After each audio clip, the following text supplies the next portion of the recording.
Assalamualaikum warahmatullahi wabarakatuh. Salam sejati, salam rahayu.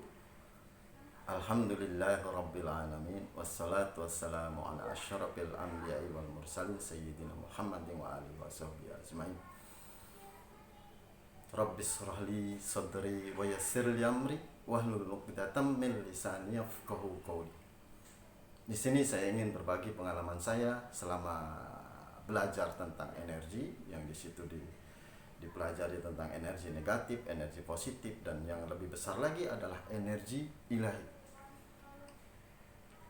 Di situ juga belajar tentang aura, tentang jalur-jalur energi, tentang cakra, susumna, dan pada akhirnya saya diberi kemampuan untuk melihat kondisi tubuh seseorang hanya melalui dengan aura dari tubuh orang tersebut. Saya pikir itu akan berakhir di situ, dan itu udah paling tinggi, paling mentok. Tapi saya selalu penasaran dan selalu bertanya dalam hati, mungkin juga dalam doa, dalam tafakkur saya, kenapa bisa terjadi? Kenapa bisa dilihat dari aura? Adakah yang bisa memberikan jawaban tentang kenapa aura itu menghitam dan segala macam? Dan pada akhirnya satu ketika saat itu ada acara makan bersama, dan saya tiba-tiba diperlihatkan aura dari makanan. Jadi asal makanan itu semua auranya boleh dibilang positif. Jajorni, kemudian ada yang bling-bling, ada juga yang berwarna kuning, ada aura yang dari makanan itu yang berwarna hijau. Tapi ketika dimakan oleh seseorang yang waktu itu saya lihat, aura yang putih itu begitu dipegang, diambil, disuapkan, dimasukkan dalam mulut, begitu sampai di tenggorokan berubah menjadi abu-abu. Turun sampai ke perut diurai, kemudian disalurkan ke tubuh yang memerlukan tadi. Nampak, tapi begitu diurai, auranya kecil betul. Tapi ada juga yang nampak segumpal. Itu berarti satu gumpal itu adalah kelompok dari aura-aura yang kecil tadi, zat-zat yang kecil tadi, yang nampak auranya. Dibawa ke mungkin oleh darah, terhenti di sini, ada yang terhenti di sini, ada yang terhenti di sini, ada yang terhenti di sini. Saya nampak di situ. Saya diperlihatkan di situ. Kemudian di salah satu begitu yang lain, untuk orang yang lain, begitu dia suap, dia masukkan dalam mulut, aura itu tadi berubah menjadi hitam.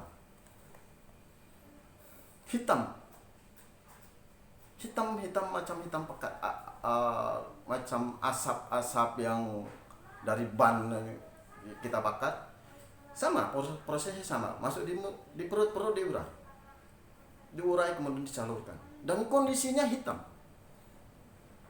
Aura yang nampak tadi hitam. Di situ saya penasaran, saya coba untuk mendekati yang abu-abu tadi. Saya tanya dia, tadi berdoa nggak sebelum makan? Enggak, Bang. Dari situ saya bisa ambil kesimpulan. Kemudian yang hitam tadi itu saya ambil kesimpulan bahwa itu adalah makanan yang batil, makanan yang bukan haknya, atau makanan yang didapat dari hasil yang tidak betul. Begitu sampai tenggorokan menghitam. Bayangkan kalau ini terjadi dari kita masih kecil, satu titik menempel di paru-paru, satu titik menempel di tiap sendi, satu titik menempel di pankreas, satu titik menempel di jantung, satu titik menempel di otak, jaringan otak kita. Satu hari satu titik. Ketika umur kita 30-35 akan terasa asam urat. Di situ nampak aura lutut kita, aura persendian kita hitam. Dan itu yang saya lihat dari setiap melihat aura tubuh seseorang. Dan asal usulnya kemudian diberikan jawaban oleh Allah karena riyadhah saya, karena usaha saya. Jadi asal usul penyakit seseorang itu karena dari makanan. Ini penting saya utarakan di sini, saya kemukakan di sini. Karena kita terkadang itu meremehkan, menganggap remeh tentang makanan ini. Padahal jelas Tuhan Allah Subhanahu wa taala kemudian Rasul mengajarkan kita untuk selalu menyebut nama Allah dalam setiap suapan, dalam setiap acara makan, dalam setiap makan kita untuk menyebut. Kemudian Allah juga memerintahkan kita untuk makan yang halal. Dan di situ saya diberi gambaran yang jelas sekali bahwa makan yang haram, yang bukan hak kita makan, aura yang ditimbulkan itu hitam. Dan hitam itu mungkin tidak bisa dicerna oleh tubuh. Yang harusnya seperti yang selama ini yang udah mulai banyak terjadi. Pankreas kita tidak mampu mencerna, mengurai zat gula untuk menjadikan energi. Sehingga tergambarkan dengan aura yang hitam di daerah pankreas. Kemudian daerah persendian tidak bisa diurai, dia mengkristal kemudian jadi asam urat. Yang di otak akan mengkristal karena ada dorongan, tekanan darah, memecah pembuluh darah. Jadi hati-hati. Kembali saya ingatkan, dan ini penting betul saya ingatkan. Kenapa setiap makan kita harus menyebut Sang Pencipta makanan? Kenapa di dalam makanan tersebut di saat kita makan itu juga bisa menimbulkan, kata orang kadang syirik yang hobi, syirik yang sedikit. Kenapa? Anggapan kita bahwa makanan itu bisa mengenyangkan, rasa nikmat makanan dengan mengatakan makanan ini enak, kokinya enak. Kita lupa bahwa semua rasa itu yang menciptakan lidah kita diberi perasa, diberi sensor rasa, kemudian badan kita diberi kesehatan. Orang sakit tidak akan pernah bisa merasakan nikmat di mulut, nikmat atau rasa enak. Makanya hati-hati. Di situ bisa timbul bahwa kita melupakan Allah, kita melupakan Tuhan yang telah memberi banyak pada kita. Rasa nikmat, rasa sehat yang telah diberikan oleh Allah akan rusak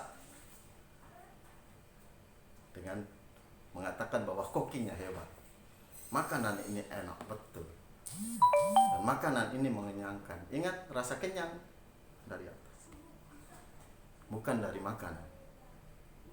Satu contoh, orang ketika diambil rasa kenyangnya sama Allah, dia akan makan terus sampai badan dia besar. Kenapa? Rasa kenyangnya, karena rasa syukurnya tadi sudah tak ada. Sekali lagi saya ingatkan di sini, hati-hati dengan makanan. Dan itu gambaran yang diperlihatkan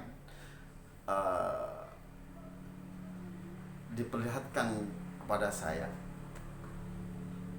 tentang aura tadi, yang bisa dilihat dari auranya. makanan haram, makanan yang bukan hak kita, milik kita, kita makan, ataupun hasil dari sesuatu yang memang ya sesuatu yang haram ya, yang bukan yang tidak betul, kemudian kita makan, auranya menghitam. Hitam dari kecil mungkin orang tua kita memberikan kita, karena orang tua ingin menyenangkan kita, menyenangkan anaknya, makanya asal hentam aja, harta dari mana, dapat dari mana, dikasihkan ke kita, ke keluarga yang lain, dan itu akan terikut sampai dia lepas dari orang tuanya. Aura itu bisa hilang, bisa bertambah. Kondisi menghitam tadi bisa bertambah, bisa berkurang. Berkurangnya mungkin dia bertobat, walaupun tidak mengetahui dia bertobat, kemudian dia mendapatkan dari yang halal saja, itu bisa berkurang. Bertambah, dia akan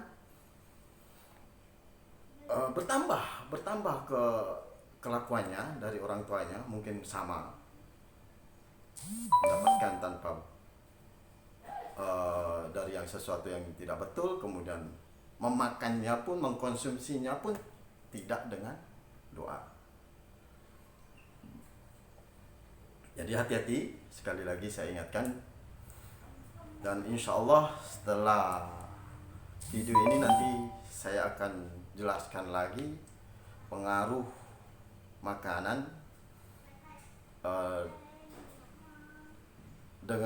dengan sholat kita, pengaruh makanan dengan tingkah laku kita, pengaruh makanan dengan doa kita. Insya Allah nanti saya buat itu, karena saya memang ingin mengutarakan semua itu yang pernah saya alami, pernah saya dapatkan, agar semua bisa hidup lebih baik lagi, badan lebih sehat lagi, kemudian pikiran kita lebih sehat lagi, dan hubungan kita dengan Allah bisa lebih sehat lagi. Kenapa? Satu suapan tanpa mengucap, tanpa menyebut nama Allah, sholat kita hampa. Sholat kita tidak pernah on. Allah tidak akan pernah hadir. Itu nanti kita bahas.